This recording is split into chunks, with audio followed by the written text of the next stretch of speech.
আসসালামু আলাইকুম। ডায়াবেটিস বর্তমানে বাংলাদেশের একটি কমন রোগ। আর এই ডায়াবেটিসের একটি গুরুত্বপূর্ণ জটিলতা বা কমপ্লিকেশন হচ্ছে ডায়াবেটিক ফুড বা নিউরোপ্যাথিক ফুড। যদি আপনারা যাদের ডায়াবেটিস হয়েছে যদি এটাকে আপনারা কন্ট্রোল বা নিয়ন্ত্রণ রাখতে না পারেন, তাহলে সেক্ষেত্রে আপনাদের যে পেরিফেরাল নার্ভাস সিস্টেম আছে সেটাকে এই ডায়াবেটিস নষ্ট করে দিবে।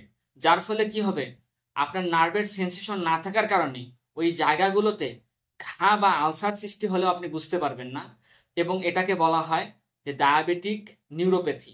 এবং এটা যখন আপনার বিশেষ করে লয়ার লিম্ব বা পায়ের মধ্যে হয়ে থাকে সেটাকে বলা হয়ে থাকে নিউরোপ্যাথিক ফুট বা ডায়াবেটিক ফুট। এটা ডায়াবেটিস রোগীর অনেক সময় যদি আমরা নিয়ন্ত্রণে রাখতে না পারি তাহলে এটা হবেই হবে।